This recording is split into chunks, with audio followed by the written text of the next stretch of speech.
എല്ലാവർക്കും welcome back to Chinnu's Cherrypicks. മീനൊന്നും കിട്ടാത്ത ദിവസം നമുക്ക് വളരെ പെട്ടെന്ന് ഉണ്ടാക്കിയെടുക്കാൻ പറ്റുന്ന ഒരു മുട്ട അവിയലിൻ്റെ റെസിപ്പിയാണ്. ഇതും കുറച്ച് പച്ചമോരും അച്ചാറും ഉണ്ടെങ്കിൽ ചോറ് കഴിക്കാനായിട്ട് നല്ല ടേസ്റ്റാണ്. അപ്പോൾ നമുക്കിത് എങ്ങനെ ഉണ്ടാക്കുന്നതെന്നുള്ളത് കാണാം. സാധാരണ അവിയൽ ഉണ്ടാക്കുന്ന പോലെ നമുക്ക് ഒരുപാട് പച്ചക്കറിയുടെ ഒന്നും ആവശ്യമില്ല. ഉരുളക്കിഴങ്ങും മുരിങ്ങയ്ക്കയാണ് മെയിനായിട്ട് എടുക്കുന്നത്. 2 വലിയ ഉരുളക്കിഴങ്ങ് വേണം. ചെറുതായതുകൊണ്ട് ഞാൻ 3 എടുത്തിട്ടുണ്ട്. ഒരു മുരിങ്ങക്കായ എടുക്കാം. തീരെ ചെറുതായതുകൊണ്ട് ഞാൻ 1.5 എടുത്തിട്ടുണ്ട്. ഇതുകൂടാതെ നമുക്കൊരു വലിയ സവാളയുള്ളിയും 3 പച്ചമുളകും ഒരു ചെറിയ തക്കാളിയും വേണം.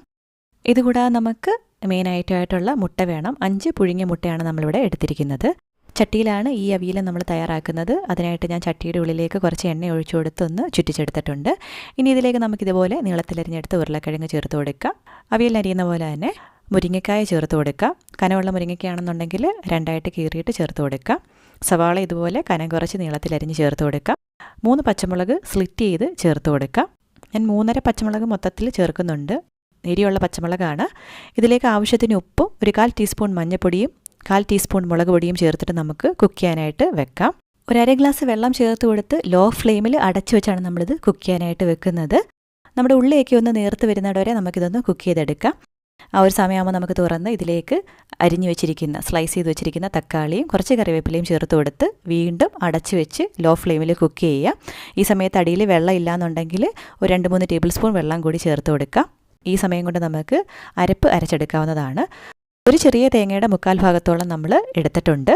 ഇതിലേക്ക് 4-5 കൊച്ചുള്ളി ചേർത്ത് കൊടുക്കാം. ഞാനൊന്ന് മുറിച്ചിട്ടാണിത് അരയ്ക്കാനായിട്ട് ഇട്ട് കൊടുക്കുന്നത്. ഇതിലേക്ക് 1/4 ടീസ്പൂൺ ചെറിയ ജീരകം ചേർത്ത് കൊടുക്കാം, നല്ല ജീരകം. ഇതോടൊപ്പം തന്നെ 1/4 ടീസ്പൂൺ പെരിഞ്ജീരകം, വലിയ ജീരകവും 1/4 ടീസ്പൂൺ മഞ്ഞൾപ്പൊടിയും 1/4 ടീസ്പൂൺ ഉപ്പും കൂടി ചേർത്ത് നമുക്കിതൊന്ന് ക്രഷ് ചെയ്തെടുക്കണം. നമ്മൾ സാധാരണ അവിയലിനരയ്ക്കുമ്പോൾ പെരിഞ്ജീരകം ചേർത്ത് കൊടുക്കാറില്ല. അപ്പോൾ നമ്മൾ വെള്ളം ചേർക്കാതെ ജസ്റ്റ് ഒന്ന് ക്രഷ് ചെയ്താണ് എടുക്കുന്നത്. എന്നിട്ട് നമുക്കിതിലേക്ക് ഒരു അരമുറി പച്ചമുളകും കുറച്ച് കറിവേപ്പിലയും കൂടെ ചേർത്ത് ഒറ്റ പൾസിനൊന്ന് ചതച്ചെടുക്കാം. അപ്പോൾ ഈ സമയം കൊണ്ട് നമ്മുടെ പച്ചക്കറിയൊക്കെ നല്ല 1/4 വേവായിട്ടുണ്ടായിരുന്നു. ഇനി നമുക്കിതിലേക്ക് ചതച്ച് വെച്ചിരിക്കുന്ന തേങ്ങ ചേർത്ത് കൊടുക്കാം. ഈ സമയത്തും വെള്ളം കുറവാണെന്നുണ്ടെങ്കിൽ ഒരു 1-2 ടേബിൾ സ്പൂൺ വെള്ളം ചേർത്ത് കൊടുക്കാവുന്നതാണ്. വീണ്ടും നമുക്ക് 1 മിനിറ്റ് ഇതൊന്ന് ലോ ഫ്ലെയിമിൽ അടച്ചു വെച്ച് കുക്ക് ചെയ്യാം.